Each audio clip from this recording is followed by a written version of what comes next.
공습경보를 발령합니다. 국민 여러분께서는 즉시 가까운 지하시설이나 대피소, 건물 내로 안전하게 대피하시고 TV, 라디오, 문자 등을 통해 전달되는 민방위 경보통제소의 안내에 따라 행동하시기 바랍니다. 그런데 비상사태 발생 시 어떻게 해야 할까요? 비상사태란 전쟁 또는 이에 준하는 비상시 상황을 말합니다. 비상사태가 발생하면 정부의 대응뿐만 아니라 국민의 자발적인 협조와 대비가 중요한데요. 방법을 알아야 대비도 가능합니다. 그렇다면 비상시 국민 행동 요령은 어떻게 될까요? 4가지를 기억해야 하는데요. 먼저 일상생활을 하면서 미리 꼼꼼하게 준비해서 대피 장소를 사전에 파악합니다. 대피소는 네이버 지도, 티맵, 카카오맵을 통해서 확인이 가능합니다. 민방위 대피소를 검색하고 가까운 대피소를 찾아서 선택한 후에 길찾기로 위치를 확인합니다.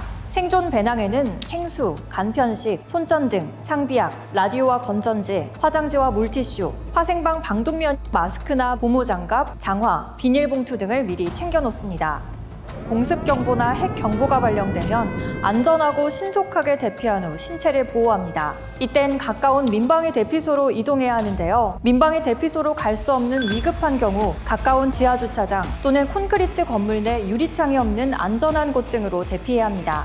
화학 무기 공격으로 화생방 경보가 발령되면 대피 방향이 중요한데요. 건물 내에 있다면 높은 곳으로 이동해서 외부 공기가 차단되는 곳에 대피하고 외부에 있을 때는 화학 무기에 오염된 지역으로 바람이 분다면 바람의 반대 방향으로 대피합니다. 만약 오염된 지역에서 내가 있는 곳으로 바람이 불면 바람이 불어오는 방향의 좌측이나 우측으로 대피해야 합니다. 대피소에 대피한 후에는 정부의 안내 방송을 귀 기울여 잘 듣고 정부 안내에 따라 행동합니다. 특히 SNS 등에 유포되는 유언비어에 현혹되지 않아야 합니다. 대피소에서는 질서를 잘 유지하며 서로 배려하는 자세를 잊지 말아야 합니다.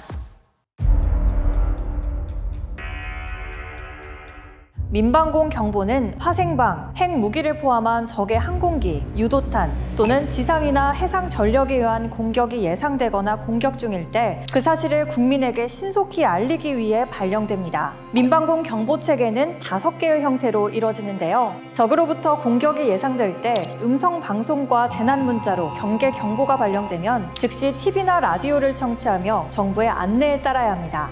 어린이와 노약자는 미리 대피소로 대피하는 것을 권장하고 생존 배낭 등 비상용품을 미리 챙겨 놓습니다. 화재에 대비하여 가스는 차단하고 전기코드 분리하고 야간에는 전등을 끄고 불빛이 밖으로 나가지 않도록 차단해야 합니다. 극장, 운동장, 음식점 등 사람이 많이 모인 곳에서는 영업을 중단하고 손님들에게 경보 내용을 알리고 순차적으로 대피시켜야 합니다.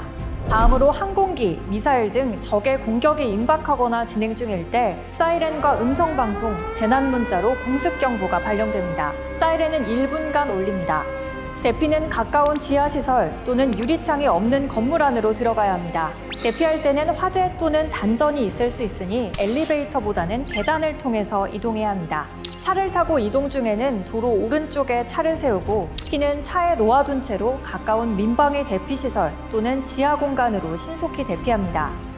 적의 화생방 공격이 있거나 예상될 때는 음성방송과 재난문자로 화생방 경보가 발령이 되는데요. 이때는 화생방 방독면과 마스크, 수건 등으로 호흡기를 보호하고 외부 공기를 차단할 수 있는 높은 층의 실내 공간을 선정하여 대피합니다.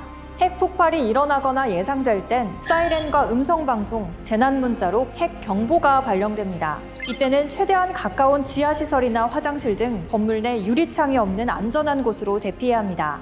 핵폭발이 발생하여 섬광을 보더라도 몇 초 이내 가까운 지하로 이동하거나 핵폭발 반대 방향으로 엎드리고 눈과 귀를 막고 입은 벌리고 배는 바닥에서 닿지 않게 합니다. 핵이 폭발하면 방사능이 섞인 눈과 비, 먼지 등 낙진이 상당 시간 발생합니다. 낙진으로 인한 통제구역 안에 있을 경우에는 최대한 지하 깊은 곳으로 이동하여 낙진이 안정화될 때까지 정부의 안내방송에 귀 기울여야 하며 공동대피소에서는 대표자를 선정하고 질서를 유지하여야 합니다. 통제구역이 아닌 경우는 정부 안내방송에 따라 낙진으로부터 안전하고 신속하게 대피한 후 비닐 등을 이용해 피부 노출을 최소화해야 합니다. 상황이 종료되면 음성방송이나 재난문자로 경보 해제가 이루어지는데요. 이땐 부상자 구조에 동참하고 다시 일어날 수 있는 공습에 대비해서 정부의 안내방송을 계속해서 청취해야 합니다. 화학 무기나 방사능의 피해 시 화생방 방독면이 없다면 마스크나 물수건 등으로 입과 코를 막고 비닐 등을 이용해 피부 노출을 최소화해야 합니다. 화학 무기나 방사능에 노출이 되었다면 자가 제염을 통해 피해를 최소화하는 것이 생존 확률을 높이는 방법입니다. 오염된 옷을 벗어 비닐 등에 밀봉하고 따뜻한 물과 비누를 사용하여 충분히 샤워하며 오염되지 않은 옷으로 갈아입습니다. 이때 흐르는 물이 눈과 입으로 들어가지 않게 하는 것도 중요합니다. 오염 지역을 벗어날 시간적 여유가 없는 경우에는 외부 공기를 차단할 수 있는 실내 장소를 찾아서 대피합니다. 생물학 무기의 피해 상황에서는 화생방 방독면, 마스크나 손수건 등으로 호흡기를 보호하고 화생방 대피소 또는 실내에 머물며 위생 관리를 철저히 하고 음식은 15분 이상 조리하여 섭취하도록 합니다. 생물학 무기로 의심되는 우편물을 받은 경우는 개봉하지 말고 격리된 곳에 보관 후 보건소나 행정기관에 신속하게 신고하여 주시기 바랍니다. 끝으로 행정안전부는 비상사태를 대비한 비상대비 체험관을 운영하고 있습니다. 체험관에서 비상시 행동 요령을 직접 체험해본다면 도움이 될 것입니다. 비상사태, 알고 대비한다면 우리는 더욱 안전할 수 있습니다.